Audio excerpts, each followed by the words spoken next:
is moving. It's Young People Nation. Welcome to Young People Nation. Listen to us weekly as we commit to bring transparency, healing, and truth to the everyday situations in life that might bring you down. Join us for your weekly dose of inspiration. Thank you for listening to Young People Nation. Make sure you subscribe so you never miss an episode. And now, here's your host, Eugene and Donna Perry. Let's go. Christ is the foundation. Know his word gon' lead us. Know I'm already going. Taking steps I believe in. Giving guidance to the youth. Giving guidance to the lost. Giving the world to the project. Lead them back to the cross. Hello and welcome to Young People Nation. Yes, All right. yes. All right. Good morning. I tell you, great things are happening around us, and we're so grateful that God entrusted us with this platform. Oh, yeah. Yes, yes, and we can do nothing without him, nothing. So today, we have one of our community friends, Brian Levi Levins. All right. How Good you morning. doing? I'm good. Good to see you. Good to be here. Yes, such a testament of the love of God and the healing power of God. Now, Brian, tell us about yourself. Well, I'm recently engaged. Yay! All right. Congratulations. Thank you. Yeah, I live in Grovetown with Karen and our pit bull Tallulah. And, Okay. I've got a wonderful family. My mother still lives in North Augusta, where I grew Yes. up. I have a twin brother and his family that live in North Augusta. Okay. Working for a company from home. I've been working from home remotely for a while now. Yes. Pyramid Healthcare is the company, Yes. and they do a lot of substance abuse treatment, mental illness, eating disorders, that type of thing. So I'm blessed with the work that I do. Keyword, you say you're blessed with the work you do. I am.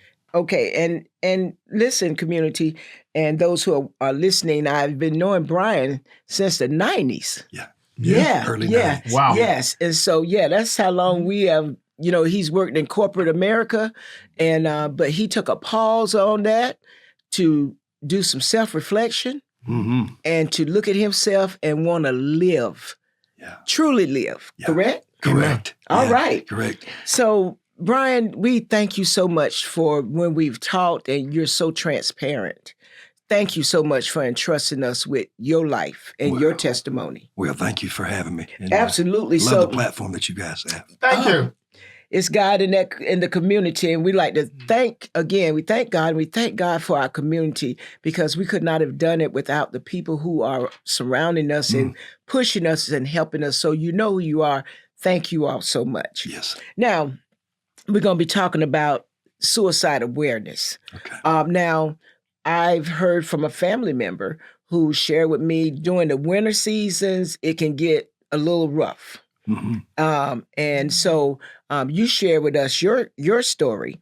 And so in this session, we're going to talk about the silent struggles Okay. sometimes. Now, I remember Brian working with the financial institution, smiling and all that, but inside you were struggling, as you share with us, correct? It was tough. Early 90s was a tough period of time for me. There was a lot personally struggles I was going through. Mm-hmm. My father was dying of alcoholism at the time, and he passed in 95.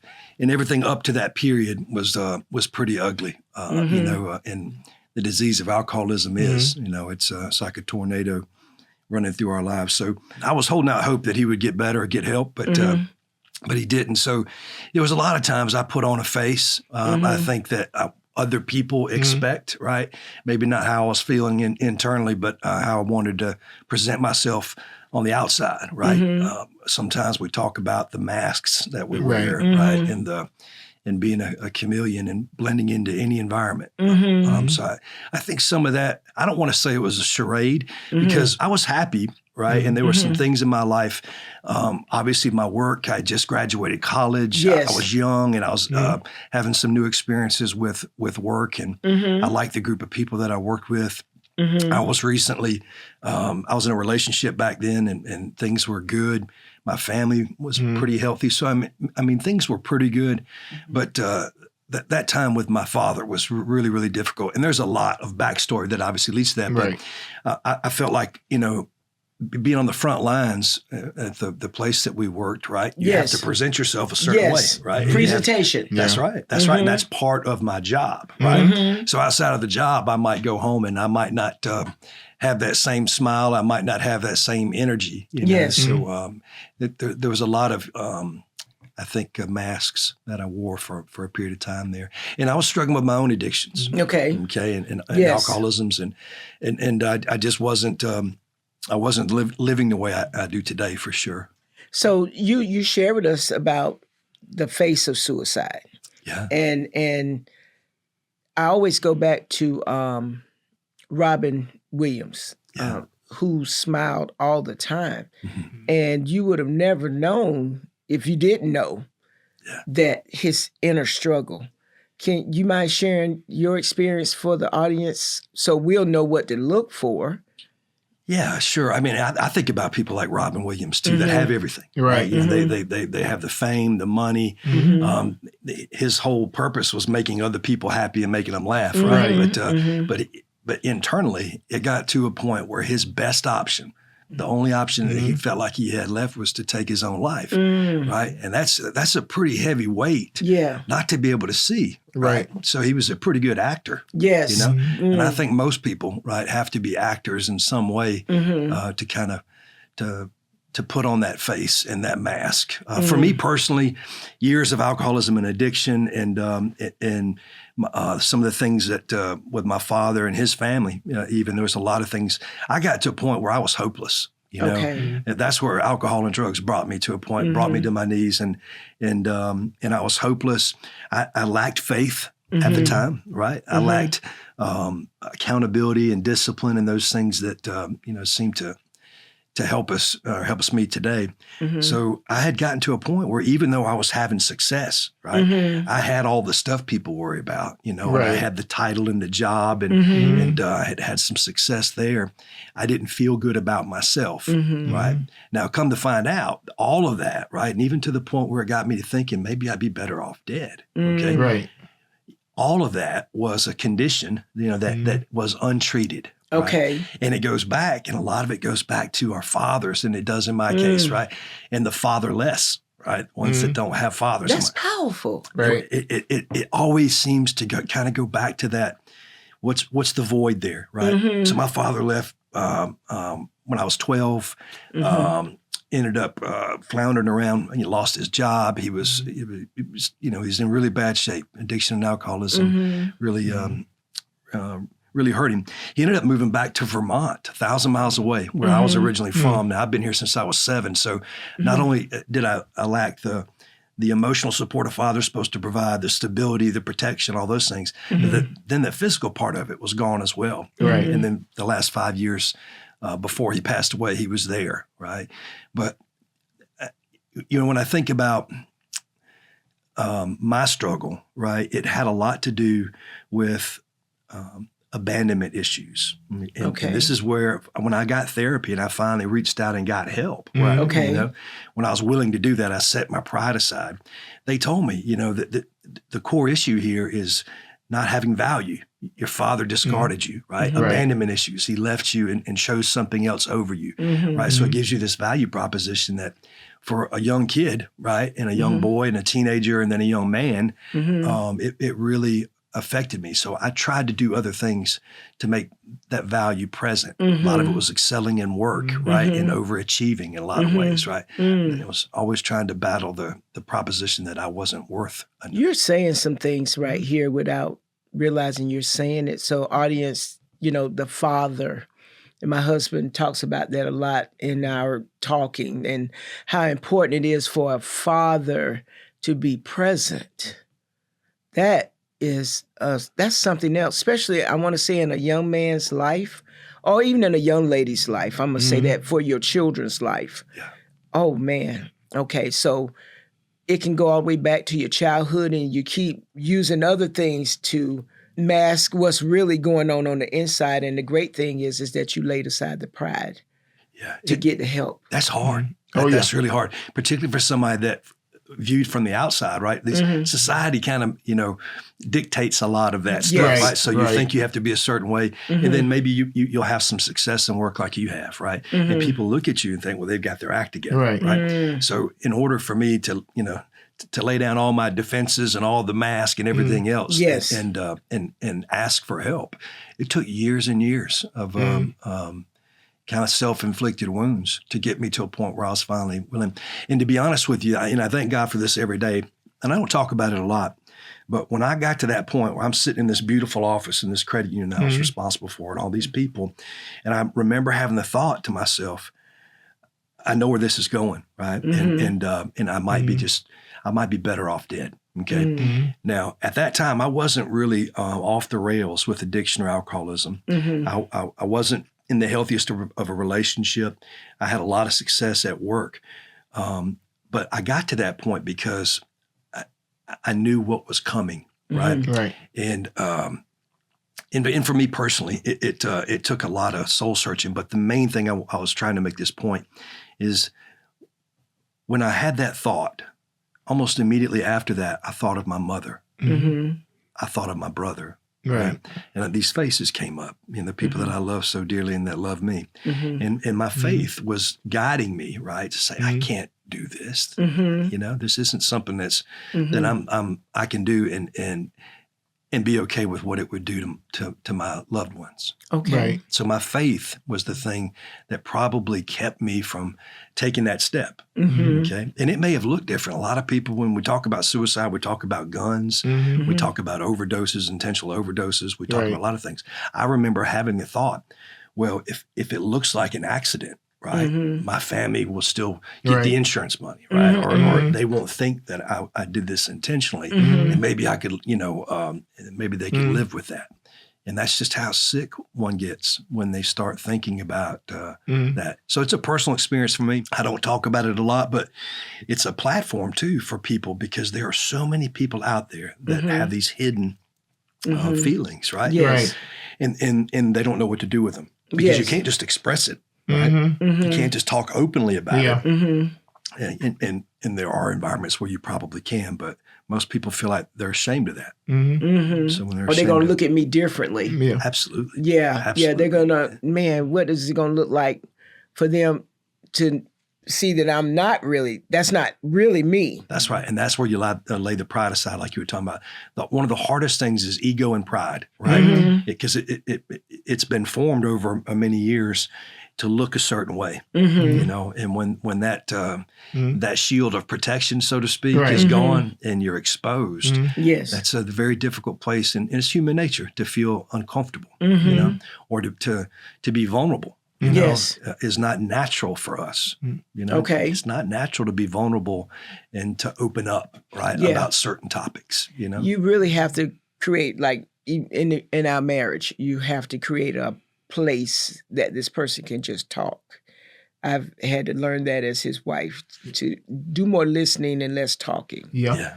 But you also have all the pressure, not only by the position that you're in for others, because everybody expects the leader to have all the answers, and then you are the one that need to help the most. Yes. Because you remember I used to come on and you said, why don't you go do this? Why don't you go? No, I said, the door's closed. They can't get in. Yeah. They can't get in. All the problems can't get in. I'm home. I can finally relax, take my shoes off, rest my brain. I do not have an answer for everything. Yes. Yep. That's a real important part of this for me too, because I felt like I was responsible for other people, right? And even though I was indirectly through work, I wasn't in the way that I was shouldering it, the burden that I kind of felt, right? So, I was responsible for making the decisions, right, and having the answers, right? And I didn't have the answers in my own personal life. Yes. Wow. Yes. And it starts there, doesn't it? It does. It does. It starts there. Self-care. You said something real important, Donna, and it's a safe place. Right? You guys have been married a long time, right? Yes. You found things at work, and you have a union, right? It's two people that are married and you found a safe place where you guys can open up, Yes. right, and talk, Yes. without consequence, right? That's right. Yes. Without judgment, That's right. right? Without Yes. some type of negative Yes. connotation with it. Yes. That's the key for those that suffer silently, Mm-hmm. right? And have these types of thoughts is they don't really have that safe place. Right. Yeah. So we who are around our loved ones or community, friends, co-workers, just listen, correct? You're right. How often do we ask somebody how they're doing? And don't really, it's just natural for us to say, how are you? Yes. Right? Well, do we really mean it? Do we really want to hear how they're doing? Do we take time to listen? Like you're talking Right. about? That's the key. Because not only what you hear, but what you see. Yes. You know? Yes. Because nonverbal, right? I was taught this in school. Dr. Sandra Hochel, I'll never forget this. But she said nonverbal makes up 78% of our communication. Yes. Right? What we say, right, Yes. is a very small portion of that. So if we're in tune with that, if we are in the presence of others, right, we have to pick up on those signs. Yes. Yes. Because most people that Yes. are struggling with the thought of suicide or killing themselves or Yes. anything harmful to themselves in any way probably aren't going to say much. Right. That's what someone shared with us that contemplated it. Yeah. They stated you're not going to talk about it. Mm-hmm. You just look up and it's happening. What do you see of their behavior? Has something changed where they're isolating more, right? Are they is it a trend where they've gotten in, a darker area, right? Is there something with their interpersonal stuff that's changed? Their image, their dress, right? Are there any signs, right, to pick up on? And something has changed, with this Yes. person without them saying it, without them asking for help, without them exposing themselves, because that's what it feels like. Yes. Is I'm taking all my clothes off right in front of you, right? Yeah. And I'm naked and vulnerable, right? That's kind of, and that's a weird analogy, but it feels that way because you're stripping away all these layers that you've created and these masks that you put on, and you're exposed. Heavy shoulder too. It's heavy, isn't it? It's a burden. It's such a burden. It's a weight. We talk about the weight of the world sometimes, but it's a heavy, heavy load, right? And not one that one person can carry. So that's why eventually, right, we see, that some people do take their own life, right? Jesus. Some people act on it, right? Some people are very silent about it, and most of the ones that actually carry that out, from what I've been told, don't say anything. That's what this person shared with me, that they don't even know how it didn't happen. Right. So if we love them, like we say Right. we do, right, and we ask them how they're doing, we really got to listen, like you're saying, Yes. Donna. Listening, right, or being present is the key. Yes. Right? Yes. And I know we've talked about this before. Yeah. But where are my feet at? Right? Am I actually? If I were to ask you how you're doing, and you start to tell me, am I there? Am I listening to how you're doing? Right? Yes. Right. Or am I distracted by society, distracted by everything I've got to do that day, distracted by expectations, distracted Yes. by whatever? And that's where I find myself a lot, even healthier, living healthier, right? Yes. Sometimes it's hard for me to be in the moment, and really listen to what Karen has to say, Yes. or my mother is saying. Yes. And I had an issue the other day, not an issue, but I had something where I was able to help my mother lessen her anxiety. Okay. And it's all because I was present in the conversation. Yes. Okay. And my mother is you don't see her get anxious that often. You don't see her struggle with a lot of things. She's a spiritual giant, okay? Yes. And she lives that way and has for many, many years. Never dated another guy after my father left. Never remarried, but she has a good life, and she says that. Anyway, she had some of the damage from the storm, right? And she was getting anxious because she wouldn't get FEMA wouldn't approve her for some $750. Okay? And she was frustrated. Yes. Yeah. Like, are you kidding? Yeah, she lost all of her food and her freezers and her fridge, Right. all the damage to her home, the trees, the fences, all this stuff. Yeah. And she's getting better. She's getting angry, right? And anyway, long story short is that I was present in that conversation, so I was able to tell her, well, apparently, Mom, the Lord doesn't think that you need the $750, okay? Right? And it looks like your insurance company is willing to do this, right? So take what he's offering, right, and reveal to you. And just let that go. Yes. But that's easier said than done. When you're in the midst of it and you've been dealing with this for weeks and you're stressed and you feel this pressure and you feel like you deserve, right? There's an entitlement. That's a dangerous place to be too, right? But my mother's not an entitled person. That's not her nature. No, it's not her nature. But she got so wound up that she needed to come back to this moment. Right. Yes. And she needed to understand that, well, it's just not in the cards to get that $750. and I laughed a little bit. I was like, Mom, do you really need $750 that bad? And she said, it's the principle. Yeah. Okay. It's the principle. And it really bothered her. The unforeseen importance of others. See, that's a role reversal. My mom's always been the one that gets in touch with me, right? And when I didn't say anything, when I wasn't speaking, she knew. Whether it was the nonverbal, whether it was my presence, whether it was a lack of my presence. She always was the one there that was the instigator to have those conversations in that safe place. Well, guys, we have finished session 1 just that fast. Wow. That's how we know how God deals with us about who we connect with to do these recordings. Because that's what happens every time. Before we know it, we get that signal.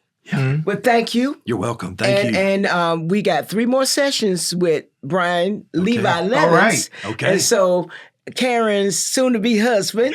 So there you go. Thank you so much. Yeah, thank y'all. And so, we never know who is listening. So we always like to give out the mental health hotlines because you just don't know. There's the 988 hotline. There's the text 741-741. That's free 24/7 service. There's the National Alliance on Mental Illness. And you can go to their website and reach out by the state you live in. Also, you can call the 211 number. That is a general community resource, and that is 24/7. And please do not suffer in silence. If you remember none of these numbers, 911. Mr. Perry. As you go through everyday life, what is known by everybody in the family, but no one wants to hear it, truth.